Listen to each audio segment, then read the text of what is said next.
মুসলিম বিশ্বনীতিদের আমি দৃষ্টি আকর্ষণ করে বলছি যে আপনারা ফিলিস্তিনের পাশে দাঁড়ান, ফিলিস্তিনকে রক্ষা করুন। মানে কিছুতে মনকে বুঝাতে পারছিলাম যে আমাদের মুসলমান জাতি এভাবে ধ্বংস হয়ে যাচ্ছে। মুসলিম আমাদের তো যেতেই হবে, জিহাদের টাকা আসলে আমরা অবশ্যই যাব। গাজাবাসী গতকালকে আমরা দেখেছি ইসরায়েল বড় বড় হত্যাকাণ্ড চালিয়েছে, সেখানে নির্মম হত্যাকাণ্ড তারা চালিয়ে যাচ্ছে।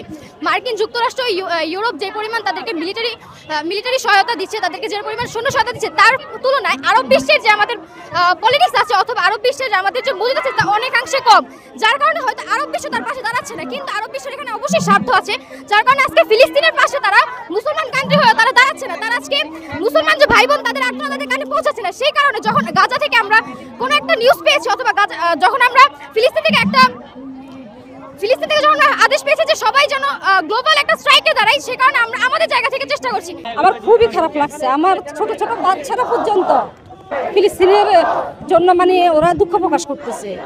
আর আমরা সারা বিশ্বের আমরা 200 কোটি মুসলমান প্রায়, মানে আমরা কিছুই করতে পারলাম না ওদের জন্য।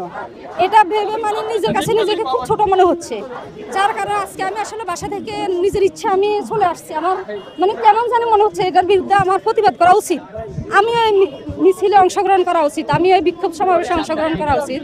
এই জন্য আমি আজকে এখানে আমার ফ্রেন্ডকে নিয়ে আসছি, আমরা দুজনে বলছি চলেন যাই। বাসা খুব খারাপ লাগতেছিল, মানে কিছুতে মনকে বুঝাতে পারছিলাম যে আমাদের মুসলমান জাতি এভাবে ধ্বংস হয়ে যাচ্ছে। ইহুদিরা আমাদেরকে মানে নিঃশেষ করার জন্য মানে এই আমাদের মসজিদে আর আকসা দখল করে ফেলবো, আমরা কিছুই করতে পারলাম না। আমাদের দেশে দেখেন জামাতিরা অনেক মুসলমান, আমরা অনেক কিছু করতে পারতেছি, কিন্তু ওদের জন্য তো আমি কাউকে আগে আসতে দেখলাম না, কেউ কিছু করতে মানে এখানে আমাদের অনেক কিছু একটা করার ছিল, আমরা সবাই মিলে প্রতিবাদ করতাম, কিন্তু আমরা তো আসলে কিছুই করলাম না। সবাই চুপ করে শুধু বসে বসে দেখলাম। আরব দেশে আপনি যাই দেখবেন ওই দেশের সব ইসরায়েলি পণ্য, এবং ওরাই এগুলো স্বাচ্ছন্দ্য গ্রহণ করতেছে, ওরা খাচ্ছে। ওরা আমি দেখি যখন আমরা সৌদি যাই নামাজগুলো নিয়ে আসি, শুনি যে ওগুলো ইসরায়েল থেকে আনে, নামাজগুলো ইসরায়েলি।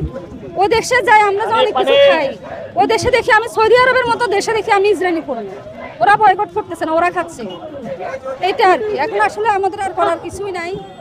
এখন এখানে বসে যদিও কিছু শরীর করতে পারতেছি, এটা আর কি বর্বরতা করছে নৃশংসভাবে, নারী শিশু সবাইকে, ফিলিস্তিনবাসীদেরকে যেভাবে ধ্বংস করে ফেলছে, রাফাকে যেভাবে ধ্বংস করে ফেলছে। এখন আবার গতকালকে দেখেছি খান ইউনিসে তারা বোমা হামলা শুরু করেছে।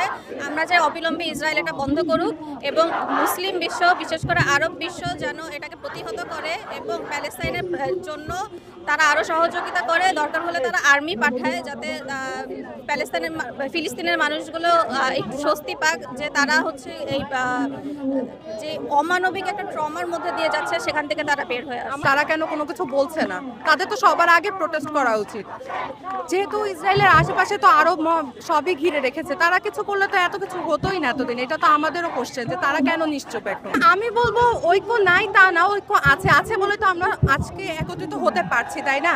ঐক্য আরো আনতে হবে, এটা ঠিক। আমাদের যখন জুলাইয়ের আন্দোলন হলো ঐক্য ছিল বলেই আমরা এত বড় একটা জয় পেয়েছি।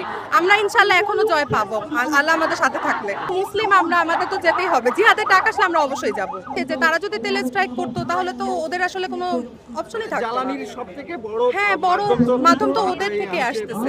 সৌদি আরব বা আরব আমিরাত, এটা আমাদেরও অ্যাকচুয়ালি কোশ্চেন যে তারা কেন এই মানে স্টেপগুলো নিচ্ছে না, তারা কেন সাপোর্ট করছে না। আমরা স্টুডেন্ট হিসেবে হয়তো বা সেখানে গিয়ে কোনো আন্দোলন করতে, সেখানে থেকে সাহায্য করতে পারবো না। আমরা আমাদের সাধ্যমতো ডোনেট করার চেষ্টা করেছি, আমরা ইসরায়েলি পণ্য সবকিছু বয়কট করেছি, এবং আজকে আমরা পশ্চিমা বিশ্বের বিরুদ্ধে এবং ইসরায়েলের বিরুদ্ধে এখানে দাঁড়িয়েছি তাদের প্রতিবাদ করার জন্য, যেন তারা এই হত্যাকাণ্ড থামায়।